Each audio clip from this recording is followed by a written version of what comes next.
What is your relationship like with Buster?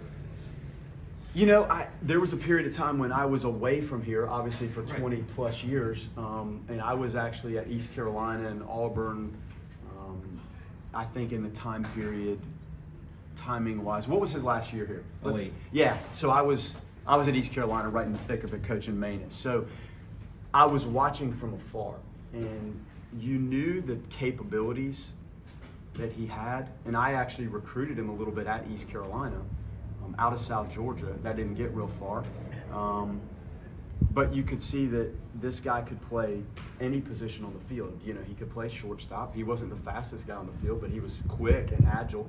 Played short. He could jump on the mound and pitch. You could have put him at third. Clearly, he could have gone to first. Probably could have played second. And then the move behind the plate was something that obviously changed his career.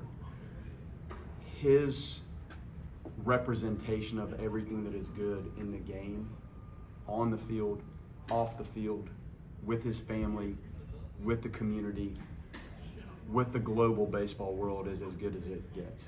So that's what I admired the most, and it'll be really exciting to have him back here Saturday and have his family on the field and have a chance to honor him in that complete day. Because he's an ambassador for the game. He's also an ambassador for this school and what he means to this school, right? Yeah, like he's everything you could ask of somebody that put on the uniform, and thank goodness he put on ours, and then obviously left us and was a world champion twice, I believe, right? So, but it's also the way he did it. There are people that have probably had similar careers, but I don't know that there are people that have carried themselves the way he carried himself here and clearly beyond, and he's down to earth, and we're very appreciative that he would spend this time coming back to allow us to have a day for him. What's your relationship like with Coach Bell? Coach Bell's one of my closest friends, and these are tough weekends. I've coached against Mike now, I don't know, this is the third time maybe, and his assistant played for me, Ty McGahee. His assistant coached with Coach Restano at Monmouth. Ty came back to Auburn and coached with us at Auburn, helped us win a championship in the SEC West. And Drew Linder is the director of player development for them. He spent a lot of time with Mike in that bullpen, catching and helping groom Florida State's arms in the capacity he could when he was here. I'm actually in Mike Bell's house when Mike was coaching here. He built a home here, and I was struggling to find a place to call home in Tallahassee, and that house popped up. He was in it 5 nights, sold it to another family, and I ended up getting the house from that family. So we're very tight, and we talk about the game, we talk about our families, we talk about the industry. This industry's tough. What it's like to coach at Pitt when the bulk of their practice in the preseason is indoors, similar to what we did at Notre Dame. It's a tricky template to get to this moment where you're coming south to open ACC play. Mike Bell's a great human being. They got a talented team. They did great getting the transfers. They have 7 transfers, I think, that are impacting what they're doing. So they're good. The last time they were here, I think they swept Florida State. They played great. They're not going to be concerned with the environment here. They've been through that in this league. They know what it's about, and Mike's a fantastic coach and a great man. I think you mentioned, they've played like 1 home game so far, and most of the games have been in Florida. So, having navigated that schedule, at Notre Dame, how does it feel to be, to see an opponent like that and be on the other side of it now? It feels nice to sit here and talk to you guys versus sit in the O'Hare International Airport for 4 hours waiting to get on a flight that you've already driven 2.5 hours in the wrong direction just to get to the airport. So this is nice. But for them, they've been down here all week and they've had some games under their belt, and they're just coming up from playing like in South Florida and then played the University of South Florida, and then they'll come up here and practice. So this is probably an easier template for them to get into the Friday night game than what they've had to do out of the gate. How big are relationships like the one you have with Coach Bell in this industry, just to bounce ideas off of guys and to just kind of go through the roller coaster of a season? You have a core group, and he's right in the middle of my core group of people. And Chris Hart, who played at Florida State, who's at NC State, who coached my son, coaching kind of against my own son and with Chris as a coach. You go through some of these moments that there is a unique dynamic to it.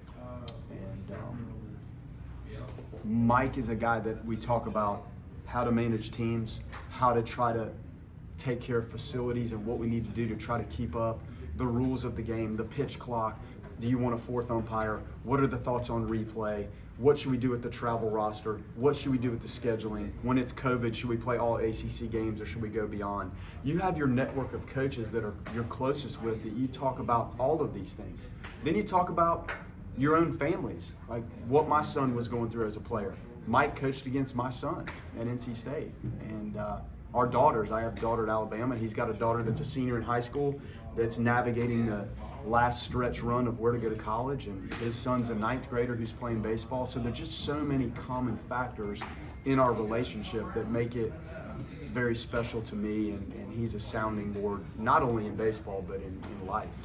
We were talking to Colton a little bit ago. He talked about you kind of just saw him, I guess, hitting lefty in the cage one day, and it kind of led to, I guess, what was it about that? I mean, that made you think he could kind of maybe be a switch hitter? And how impressed are you guy? I know he said he'd never really done it competitively. How he seems to have taken to it pretty well. We were in the cage, and I was trying to get to know everybody, and we're trying to teach them what we're doing with the work we do in the cages. And I just saw him over in the corner. I don't even think he was in the group that was hitting at the time, but he was swinging left-handed, and out of the corner of my eye, I'm like, we really are so short left-handed hitters. I mean, if he could do that, maybe it eases things a little for him, like facing right-handed pitchers right-handed where all the good breaking balls are working away from you. And I asked him, I said, Colton, that's pretty good. Have you done that? He's like, Coach, it's been a while. And then I'd hurt my arm and I'd kind of put it down, and we just never did it again. And I thought it was worth trying. I mean, the fall's the time to try things.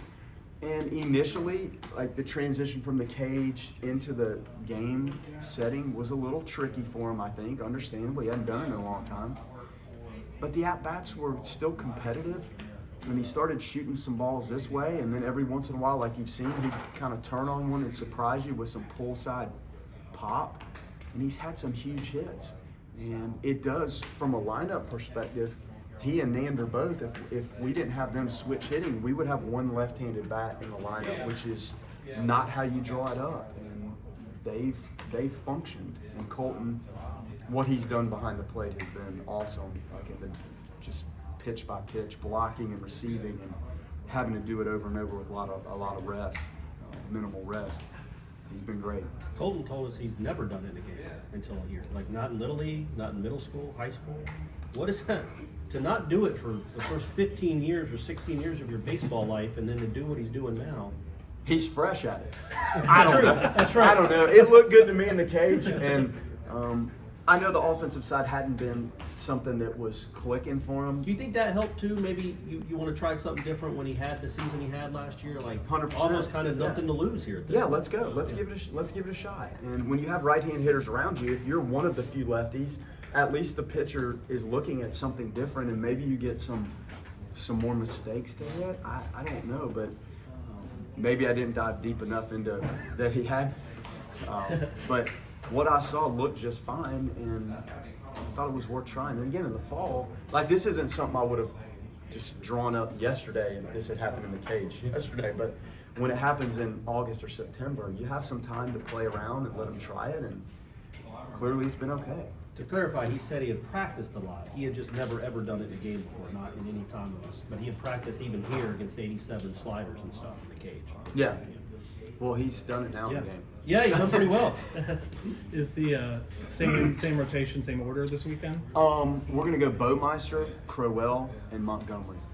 It just lined up when you looked at how last week transpired.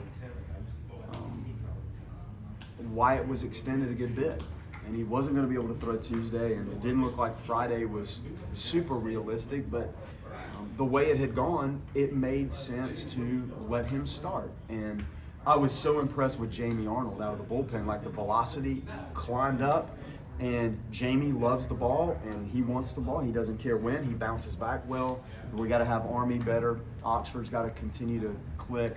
We know Whitaker, we've gotten some consistent outings out of him, out of the bullpen, and if Kirkland can keep developing, it's still new to him, David Barrett, then you have some other options down there. Now, how we use those guys, time will tell, bullpen-wise, but Wyatt clearly was capable of starting. It's just out of the gate, like we discussed, having some experience backing up inexperienced starters seemed like the way to get us through the first couple weekends of this thing.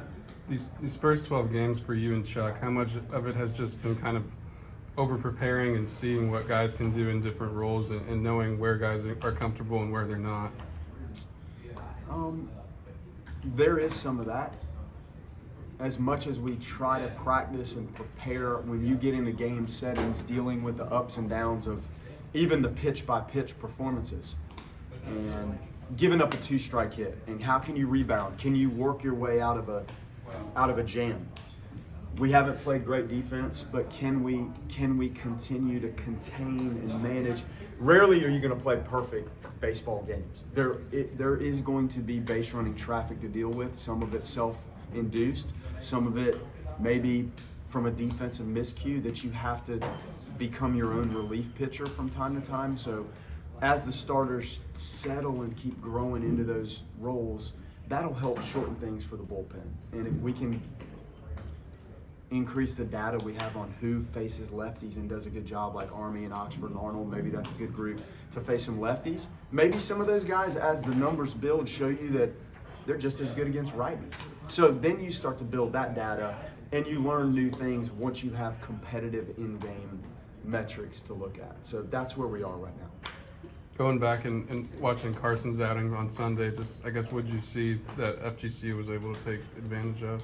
He just didn't look comfortable on the mound, and that group's skilled, physical, old, thousands of college at-bats, and they make you pay. He didn't manage a left-handed hitter. I think they hit 3 home runs. The lefties hit 3 home runs, which, I mean, they're good, but clearly if you're making pitches and executing and keeping the ball down, you shouldn't run into that. He's just got to be better in all phases. The fastball command, he's got to be better. Thought his slider was okay. The cutter wasn't kind of what it normally was, and his changeup wasn't something he was getting close enough where it was really a usable pitch. So he'll get there. Let's go last one. Any update on Diamez, how he's doing? We're not close to that one yet. So not this weekend. I don't even know if next weekend is realistic, and the same thing with Holbrook.